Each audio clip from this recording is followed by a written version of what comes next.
Master ను ఇవాళ కూడా ప్రశ్నించనున్నారు నార్సింగ్ పోలీసులు. రెండో రోజు జానీపై ప్రశ్నలు సంధించనున్నారు. నిన్న కస్టడీలోకి తీసుకున్న పోలీసులు జానీ మాస్టర్ పై ప్రశ్నల వర్షం కురిపించారు. బాధితురాలి ఫిర్యాదు ఆధారంగా ప్రశ్నలు సంధించినట్టు తెలుస్తోంది. అయితే పోలీసుల ప్రశ్నలకు జానీ మాస్టర్ మౌనంగా ఉన్నట్టు సమాచారం. దీంతో ఇవాళ మరిన్ని ప్రశ్నలు సంధించేందుకు రెడీ అయ్యారు నార్సింగ్ పోలీసులు.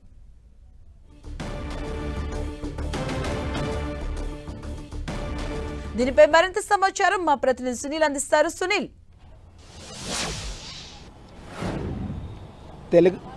తెలుగు చలనచిత్ర పరిశ్రమలో తీవ్ర దుమారం రేపినటువంటి జానీ మాస్టర్ అలియాస్ జానీ భాష నిన్న రంగారెడ్డి కోర్టు 4 రోజుల పాటు నార్సింగ్ పోలీసులకు కస్టడీకి అనుమతించు ఆదేశాలు జారీ చేసింది. ఇందులో భాగంగానే చెంచలగూడ జైల్లో ఉన్నటువంటి జానీ భాషను నిన్న పోలీసులు కస్టడీలోకి తీసుకున్నారు. అనంతరము చెంచలగూడ జైలు నుంచి నార్సింగ్ పోలీస్ స్టేషన్కి తరలించారు. ప్రస్తుతం నార్సింగ్ పోలీస్ స్టేషన్లో నిన్న ఒక గంట సేపు విచారించినటువంటి పోలీసులు ఈరోజు రెండో రోజు కూడా అతన్ని కస్టడీలోకి తీసుకొని న్యాయవాదుల సమక్షంలో మరొకసారి పోలీసులు విచారించే అవకాశం ఉంది. ప్రధానంగా ఇప్పటికే జానీ భాష అలియాస్ జానీ మాస్టర్పై లైంగిక ఆరోపణల నేపథ్యంలో అతనిపై సెక్షన్ 353 506 తో పాటు అదేవిధంగా 354 అదేవిధంగా 376 కింద కేసు నమోదు చేశారు.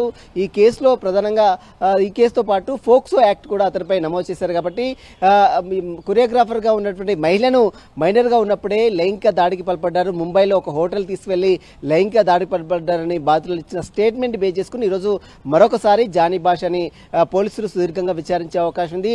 అతని దగ్గర పూర్తిగా అన్ని ఆధారాలు సేకరించి అతని యొక్క స్టేట్మెంట్ ని నమోదు చేసుకున్న తర్వాత కోర్టులో ఈ యొక్క ఆధారాలు మొత్తం కూడా పోలీసులు ప్రొడ్యూస్ చేయాల్సినటువంటి అవసరం ఉంటుంది. కాబట్టి కులంకషంగా అన్ని సంబంధించినటువంటి సెక్షన్స్ సంబంధించినటువంటి ఆమె ఇచ్చినటువంటి ఫిర్యాదులో పేర్కొన్నటువంటి అన్ని అంశాలపై కూడా పోలీసులు అన్ని కోణాల్లో దర్యాప్తు కొనసాగిస్తున్నారు. ఆ విధంగానే ఆధారాలను ముందుంచి అతనిపై ప్రశ్నల వర్షం కురిపిస్తున్నటువంటి పరిస్థితి మాత్రం చూడవచ్చు. ఈరోజు మరొకసారి జానీ భాషని పోలీస్ కస్టడీకి తీసుకొని న్యాయవాదుల సమక్షంలో పోలీసులు విచారించి అతని యొక్క స్టేట్మెంట్ కూడా నమోదు చేసుకునే అవకాశం ఉంది. మరోవైపు తన భార్యపై కూడా అటు ఆరోపణలు చేసింది కాబట్టి బాధితురాలు ఆమెను సైతం కూడా పిలిచి మరి విచారిస్తారా లేదా అనేది కూడా ఈరోజు చూడాల్సింది చెప్పవచ్చు. మొత్తం మీద ఇప్పటికే బాధితురాలు అటు మహిళా కమిషన్ కూడా ఆశ్రయించింది.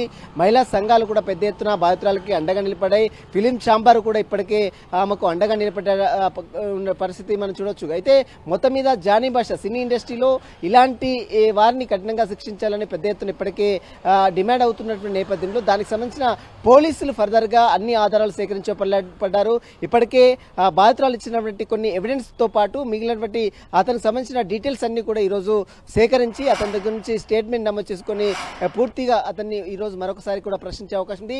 ఈ రోజు మరి ఈ నెల అంటే ఈ శనివారం వరకు 4 రోజుల పాటు కస్టడీకి అనుమతించింది. కాబట్టి ఈ 4 రోజుల పాటు జానీ భాషని పోలీసులు సుదీర్ఘంగా విచారించి అతనికి స్టేట్మెంట్ కూడా నమోదు చేసుకునే అవకాశం ఉంది. జానీ భాష కొరియోగ్రాఫర్ గా ఎంతో ఫేమ్ ఉన్నటువంటి వ్యక్తి, ఒక పార్టీలో పనిచేస్తున్నటువంటి వ్యక్తి.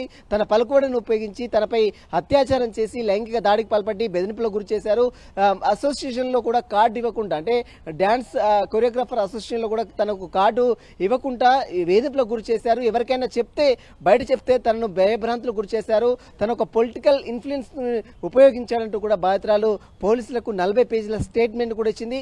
ఆ స్టేట్మెంట్ ని బేస్ చేసుకుని ఈరోజు పోలీసులు అటు జానీ భాషని సుదీర్ఘంగా మరొకసారి విచారించే అవకాశం ఉంది. అతని యొక్క స్టేట్మెంట్ కూడా పోలీసులు నమోదు చేసుకునే అవకాశం ఉంది. మొత్తం మీద మరి కాసేపులో అంటే 10 గంటల నుంచి సాయంత్రం 5 గంటల వరకు న్యాయవాదుల సమక్షంలో విచారించాలి. 3rd డిగ్రీ ఉపయోగించొద్దని ఇప్పటికే కోర్టు ఆదేశాలు జారీ చేసింది. కాబట్టి కోర్టు ఆదేశాలకు అనుగుణంగానే జానీ మాస్టర్ ని పోలీసులు సుదీర్ఘంగా విచారించి అతని యొక్క స్టేట్మెంట్ కూడా నమోదు చేసుకునే అవకాశం ఉంది. మధు, థాంక్యూ సునీల్.